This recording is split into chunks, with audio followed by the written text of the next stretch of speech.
Pemirsa, sejumlah daerah di Indonesia diprediksi akan memasuki musim hujan pada November ini tidak terkecuali dengan wilayah Jawa Tengah. Bahkan curah hujan diprediksi akan meningkat 20 sampai dengan 70% akibat adanya fenomena La Nina.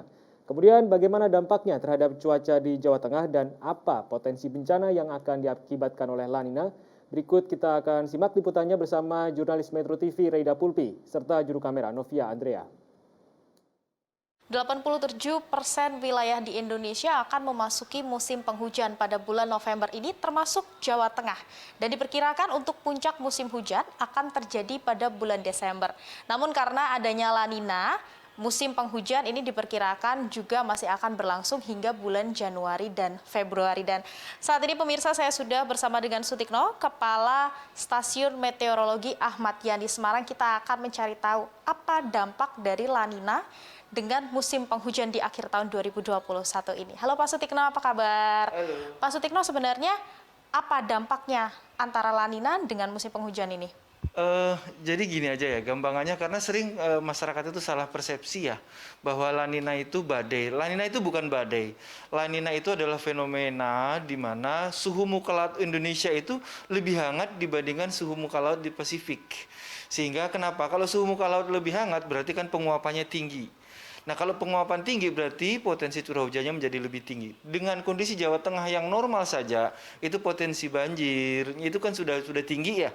Ditambah dengan peningkatan jumlah curah hujan 20 hingga 70% itu, maka kita minta waspada karena memang menjadi lebih tinggi dari biasanya.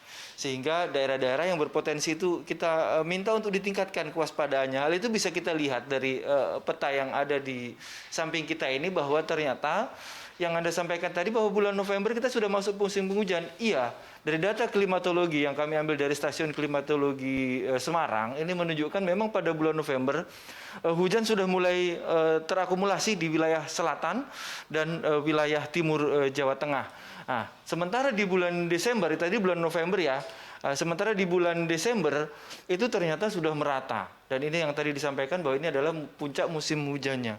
Makanya kita harus lebih waspada di sini di bulan-bulan Desember itu. Dan tadi sampai bulan Februari dan bulan Maret itu juga masih ada. Sehingga memang kita himbau untuk terus waspada sampai dengan bulan Februari. Kalau sampai saat ini di wilayah selatan belum terpantau adanya badai tropis. Ini baru kondisi fenomena atmosfer sifatnya skalanya regional yang terjadi di Samudra Pasifik, di mana di sana suhunya lebih dingin, di Indonesia lebih hangat, penguapannya besar, lebih ke fenomena itu ya, fenomena itu. Nah, namun pun demikian kan pasti berkorelasi dengan adanya curah hujan yang tinggi. Makanya waspada untuk masyarakat yang tinggal di wilayah pesisir. Karena yang kita jaga adalah ketika curah hujan tinggi terjadi rob, maka genangan juga akan semakin luas untuk wilayah Pantura yang selama ini sering terjadi. Nah, ditambah lagi dengan curah hujannya tinggi, waspada untuk daerah-daerah di lereng-lereng pegunungan tentunya. Nah, itu akan sangat berpotensi untuk terjadinya longsor ataupun potensi banjir bandang. Kami sudah berkoordinasi dengan Pemda, mulai dari BPBD dari level gubernur sampai ke bawah. Kami ada grup-grup yang memang kami sudah menjalin koordinasi di sana. Termasuk di dalamnya ada masyarakat yang kami pilih di daerah-daerah rawan bencana. Sehingga kita punya kesiapsiagaan secara mandiri dan juga pemerintah dan instansi terkait. Yang kita antisipasi itu di wilayah misalnya kayak di wilayah Banyumas ya. Cilacap, Purbalingga, Banjarnegara, Wonosobo, Temanggung, Batang, Pekalongan, yang di mana di situ ada pegunungan tengahnya.